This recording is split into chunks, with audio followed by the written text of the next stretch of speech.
The cafeteria on Station Vex 9 was supposed to be neutral ground.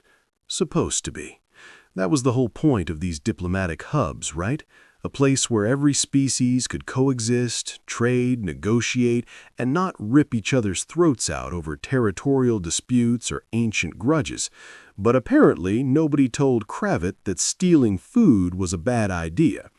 Mai watched the whole thing go down from my usual spot near the waste recyclers. I know, glamorous seating choice, but when you're a Quailon with 4 eye stalks, you learn pretty quick that most species get uncomfortable when you stare at them while they eat. So waste recyclers section it is. At least the view was good. I could see the entire dining area from here, all 7 levels of it, with species from dozens of worlds grabbing their meals and trying not to start into stellar incidents. Kravit was a Thraxian, the guy really big, about 8 feet tall when he stood at full height, which he rarely did because doorways were not exactly built for his kind.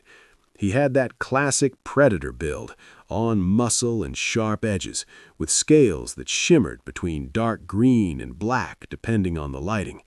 His species came from a death world, one of those nightmare planets where everything wants to kill you, including the plants. Thraxians were proud of that fact, way too proud if you ask me. The human girl, on the other hand, was tiny, maybe 5'3", 5'4". Hard to tell with humans. They all look kind of the same height until you put them next to each other. She had dark brown hair pulled back in one of those complicated knots human females seem to love, and she wore the standard civilian jumpsuit that most station residents preferred.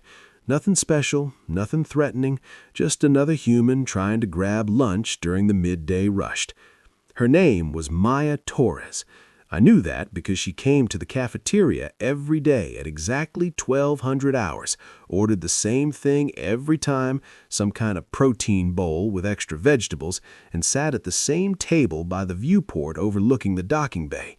Creatures of habit, humans, very predictable, which made them easy to observe, and I observed everything. It was kind of my job, being a station reporter and all. So there I was, munching on my nutrient paste, which tasted exactly as exciting as it sounds, when Kravit made his move. The cafeteria was packed, standing room only, with the lunch crowd in full swing. The noise level was intense, a mixture of chirping, growling, buzzing, and actual spoken language, all blending into one chaotic symphony. Perfect cover for a quick snatch. And Mai had just received her order from the automated dispenser. Steam was still rising from the bowl. She turned, scanning for her usual table, and that was when Kravit struck. One moment the bowl was in her hands, the next it was not. He moved fast for something so big, his clawed hand shooting out and snatching the container right from her grasp before she could even process what was happening. The look on her face, priceless. Pure confusion mixed with disbelief, like her brain was refusing to accept the reality of what just occurred. Her mouth opened slightly, her eyes tracked the bowl as Kravit pulled it close to his chest, already turning away to make his escape through the crowd. Now here's the thing about Thraxians. They have this cultural concept they're really attached to. They call it the supremacy of strength. Basically, if you can take it, it's yours. Might makes right. The strong eat first, the weak get leftovers. It's a whole philosophy that governs their entire society, and most of the galaxy just kind of tolerate it because Thraxians are useful allies in a fight. Nobody wants to deal with the political headache of telling them their entire worldview is garbage. But humans? Humans did not get that memo. Or maybe they did and they just did not care. Hard to tell with them sometime. I leaned forward, all 4 eye stalks focused on what was about to happen. This was going to be good. I could feel it, that tingle you get when you know you're about to witness something worth talking about later. Mai stood frozen for exactly 2.3 seconds. I counted.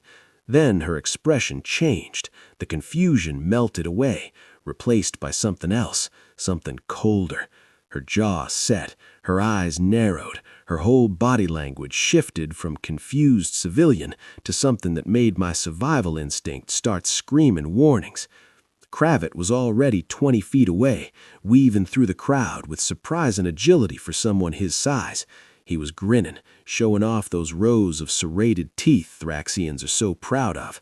Probably thought he'd just scored an easy meal and established dominance in one smooth move. Probably already planning how he would brag about this to his clutchmates later. He didn't see Mai start moving. She didn't run, didn't shout out, didn't make any of the dramatic gestures you might expect. She just walked, fast and purposeful, her eyes locked on Craddock like a targeting system. The crowd parted for her without really knowing why, that instinctive response prey species have when a predator is on the move. Except Mai was not supposed to be the predator. Humans were Category 3 on the threat assessment scale, moderately dangerous if cornered, but generally peaceful. That was what the official classification said. Thraxians were Category 7, extremely dangerous, approach with caution. I guess nobody updated those files recently. Kravitz made it to the exit corridor, still chuckling to himself. That was when Mai caught up. She didn't tap his shoulder politely, didn't call out his name. She just reached up, grabbed one of his dorsal spines, the ones that ran down his back like a jagged mountain range, and yanked hard. Kravitz spun around, more surprised than hurt. His eyes went wide, pupils contracting to slits. He looked down at this tiny human who barely came up to his chest, and you could see his brain trying to process the situation. This was not how things were supposed to work. Small species did not challenge large species. Prey did not confront predators. That was like Rule 1 of Galactic society. Mai held out her hand, palm up. "Give it back," she said. Her voice was calm, eerily calm, the kind of calm that made my scales itch. Kravitz stared at her, then he laughed. It was a deep rumbling sound that resonated through his chest cavity, the kind of laugh designed to intimidate and establish superiority. "Foolish little human," he growled, his translator chip rendering his native language in something we could all understand. "You dare challenge me? I am Craddock, third son of the Northern Peaks Clutch. I have hunted crystal serpents in the frozen wastes. I have claimed my kills from the jaws of greater predators, and you think I will surrender my prize to you?" "It is not your prize," Mai said flatly. "It is my lunch, and you have exactly 3 seconds to return it, or we are going to have a problem." The entire cafeteria had gone quiet now. Every eye, sensory organ, and consciousness probe was locked on this confrontation. You could have heard a dust particle hit the floor. This was the kind of moment that defined careers for us reporters, the kind of incident that would be discussed in diplomatic circles for cycles to come. Kravitz's expression shifted from amused to annoyed. "You threaten me? Me? Do you know what I could do to you, fragile thing? I could tear you apart with one hand. I could crush your bones to powder. Your species is soft, weak. You have no claws, no fangs, no natural weapons. What makes you think you can demand anything from me?" Mai's expression did not change. "One," she said. Kravitz laughed again, but it sounded forced this time, less confident. "Your species amuses me with its arrogance. You humans strut around the galaxy like you own it, but you are nothing, mere another prey species pretending to be important." 2. Mai continued. "I will not warn you again, human. Walk away now, and I will forget this insult. Continue, and I will teach you the lesson your kind should have learned long ago. The strong take what they want, the weak submit. This is the natural order." Mai tilted her head slightly. 3. What happened next took approximately 8 seconds. I know because I reviewed the security footage 17 times afterwards, and I'm still not sure I believe it. Mai moved, not in the way most species move when they're about to fight. No threatening gestures, no warning displays, no puffing up to look bigger. She just moved, fast and efficient, like she had done this exact sequence 1,000 times before. Her right foot swept behind Kravitz's leading leg. Her left hand grabbed his arm, the one holding the food container. Her right hand went to his shoulder. Then physics took over. Kravit, all 8 feet and 400 pounds of apex predator, went down. Hard. The crash when he hit the deck sounded like someone dropped a small shuttle. The bowl went flying. Mai caught it mid-air without looking, her hand snapping out and snatching it like it was the easiest thing in the world. Kravit was still processing the fact that he was suddenly staring at the ceiling instead of standing upright, but Mai was not done. Before he could recover, she dropped down, one knee pressing into his chest, her free hand grabbing one of his dorsal spines and twisting it at an angle that made even I wince. Thraxian anatomy puts a lot of nerve clusters in those spines. Control the spines, control the Thraxian. It's basic biology. Kravit roared, the sound of rage and pain and confusion all mixed together. So either you are exceptional among your kind, or our classifications are dangerously wrong. She was quiet for a moment, studying me. Then she smiled, but it was not a happy smile. It was the kind of smile that said she had just decided something, and I probably was not going to like it. You really want to know the truth about humans? Fine. But you might want to sit down for this, and maybe record it since you are going to want to share this with your readers. I activated my recording device and settled onto my haunches. I am ready. Okay, so here's the thing, Maya began, leaning against one of the hydroponic tables. Huns have been part of the Galactic community for, 30 years now? And in that time, we have been very careful about how we present ourselves. Very careful. Because we learned a long time ago that when you are the new species on the block, you do not want to come across as threatening. You smile, you cooperate, you follow the rules, you let everyone think you are harmless. It makes diplomacy easy. That you are not harmless, I said. No, she agreed. We are absolutely not harmless. Earth is a Category 9 death world. That part is in the public records, but I don't think most species really understand what that means. Let me explain it to you. On Earth, almost everything is trying to kill you. The animals, the weather, the plants, even the microscopic organisms. We have predators that hunt in packs. We have predators that hunt alone. We have predators that can smell you from miles away, track you for days, and wait for the perfect moment to strike. She picked up one of the plants she had been studying but had thorns that looked sharp enough to puncture hull plating. Sir, this is a modified Venus flytrap from Earth. Beautiful, right? It eats meat. It's a plant that evolved to trap and digest insects, and that is considered cute where I come from. We have plants that can kill elephants. We have plants that cause pain so intense that people have literally thrown themselves off cliffs to escape it. I felt my scales starting to itch again. That sounds unpleasant. Oh, it gets better, Maya continued, warming to our subject. So humans evolved in this nightmare. We started out as these weak, fragile primates that should have been easy prey for everything bigger than us, and there was a lot bigger than us. So we developed something that most predators do not have. We got creative. We learned to use tools. We learned to work together. We learned to think several steps ahead of our prey and our predators. She set the plant down carefully. But here's the really scary part. We learned to outlast everything. See, humans have this thing called persistence hunting. We cannot outrun most animals. We cannot outfight them in a straight confrontation.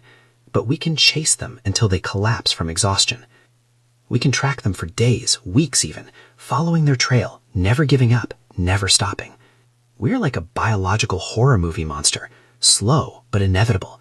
And eventually our prey realizes they cannot escape, and they just give up.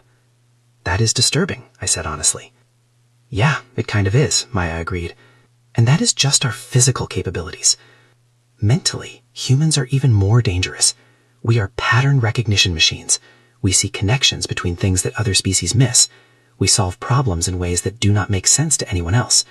We have this almost pathological need to understand how things work, to take them apart, to figure out the rules, and then find ways to break them. She walked over to another section of the hydroponics bay, and I followed, my recording device capturing every word. When humans joined the galactic community, we saw all these different species, all these different techniques, all these different ways of thinking, and we absorbed it all. We learned everything we could. We studied every species' strengths and weaknesses, not because we were planning to attack anyone, but because that's what we do. We learn, we adapt, we prepare. So the diplomatic facade, I said slowly, was an intentional misdirection? Not exactly, Maya corrected. We genuinely want to be peaceful. We have learned from our history that conflict is expensive and destructive, but we also know that the galaxy is dangerous, so we prepared. Every human in the civilian sectors, we are all trained in basic combat. Every single one of us. It is mandatory education, like medics or language. We learn to fight before we leave Earth. We learn to protect ourselves and others, because we refuse to be victims ever again. Ever again? I repeated. What do you mean? Maya's expression darkened. Before we found out we were not alone in the universe, we spent thousands of years fighting each other, humans versus humans, wars that killed millions, weapons that could destroy entire cities in seconds. We nearly wiped ourselves out 6 times. And when we finally figured out how to stop killing each other, when we finally achieved something resembling peace on our own world, we made a collective decision. Never again would we be unprepared. Never again would we be weak. She looked directly at me, and I felt all 4 of my eyes trunk to look away. So yes, every human knows how to fight. The botanists, the engineers, the teachers, the artists. Everyone. We train from childhood. We maintain those skills throughout our lives. And we hide it because we do not want to scare people. We wanted to be friends with the galaxy, not conquerors. But if someone pushes us, if someone threatens us, or takes what is ours, we push back hard. I was silent for a moment, processing this information. How many other species know about this? Officially, just the high-level diplomatic corps of a few major governments, Maya said. Unofficially, I'm guessing after today, a lot more people are going to start asking questions. Kravik certainly is going to spread the word among Thretsians, and your article is going to reach who knows how many species. The secret is out, basically. Are you concerned about that? I asked. About the political ramifications? Maya shrugged. No, not really. Honestly, it might be better this way. We've been walking on eggshells for 3 decades, trying not to offend anyone, trying not to seem threatening. Maybe it's time the galaxy knows what we are actually capable of. Maybe that will make certain species think twice before trying to push humans around, like Kravik learned today. Speaking of Kravik, I said, I heard he went to the medical bay after the incident. Nothing serious, just some bruised pride and a sprained wrist spine. But he also made a formal declaration in the Thretsian cultural database. He declared you a worthy opponent and issued what translates to a challenge of honor. He wants a rematch in 3 days in the station combat arena, following traditional Thretsian rules. Maya raised her eyebrows. Seriously? Over a lunch bowl? Thretsians take matters of honor very seriously, I explained. You defeated him publicly. In their culture, that creates a debt that can only be resolved through formal combat. If he defeats you in sanctioned combat, his honor is restored. If you defeat him again, he becomes your bond warrior, sworn to your service. That is the weirdest thing I've heard all day, Maya said, and I spent the morning studying carnivorous plants. Will you accept? I asked. She thought about it for a moment. I don't really have a choice, do I? If I refuse, it will be seen as an insult, and that could cause diplomatic problems for humans on the station. Plus, Kravik wasn't really a bad guy, just an idiot who thought he could bully someone smaller. Maybe a proper fight will teach him something useful. You are taking this very calmly, I observed. Well, I'm a human, Maya said with another one of those unsettling smiles. We thrive on chaos. It's kind of our thing. Besides, it's been a while since I had a good workout. Might be fun. She thought fighting an apex predator in ritual combat might be fun. I was beginning to understand why humans made everyone nervous. Over the next 3 days, the station transformed. What started as a simple food theft incident became the most anticipated event in Vexian history. The combat arena, which usually hosted sporting events and cultural demonstrations, was booked solid. Tickets sold out in minutes. Species from all over the sector started arriving, wanting to witness this unprecedented matchup. Human versus Thretsian, Category 3 versus Category 7, the plant researcher versus the warrior. The betting pools reached astronomical levels. Most species were putting their credits on Kravik.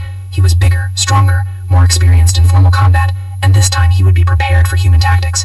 Maya was the underdog by a significant margin, which only made the humans on station bet harder on her. They knew something everyone else was about to learn. I managed to get press credentials for a front row position, best seat in the house, right next to the combat floor. The arena was packed, every seat filled with species I had never seen on the station before. The energy in the room was electric, everyone talking at once, sharing theories and predictions. Kravik entered first. He was decked out in traditional Thretsian combat gear, which was not much, just ceremonial bands around his arms and legs, and a chest plate that looked more decorative than protective. He raised his arms to the crowd, and half the arena roared approval. He looked confident, ready, focused. This was his chance at redemption. Then Maya entered, and the other half of the arena erupted. She wore simple combat attire, fitted pants, and a sleeveless shirt that allowed full range of movement. No armor, no weapons, Just her and whatever skills she had been hiding. She looked tiny compared to Gravik, like a child standing next to an adult, but she moved with that same purposeful confidence I had seen in the cafeteria. The arena master, a massive coffin with 4 arms and a voice like grinding metal, called for silence. Combat will proceed under traditional Thretsian rules, he announced. No weapons, no outside interference. Victory is achieved through submission, unconsciousness, or death. Do both combatants accept these terms? Accepted, Gravik growled. Accepted, Maya said calmly. Then let honor be satisfied, the arena master declared, and stepped back. For a moment nothing happened. Gravik and Maya circled each other, each studying the other, looking for openings. The crowd held its collective breath. Gravik moved first, lunging forward with frightening speed, but Maya was not there anymore. She had moved sideways, her footwork impossibly quick. Gravik adjusted, swiping with one clawed hand. Maya ducked under it, stepped inside his reach, and drove her elbow into his ribs. The impact sounded like someone hitting a drum. Gravik grunted but did not slow down. He brought his other hand around in a backhand strike that should have sent Maya flying. Should have. Maya sighed coming, dropped into a crouch, and swept his leg again. This time Gravik was ready. He shifted his weight, staying upright, and brought his knee up toward Maya's head. She rolled backward, came up in a row-ready stance, and smote.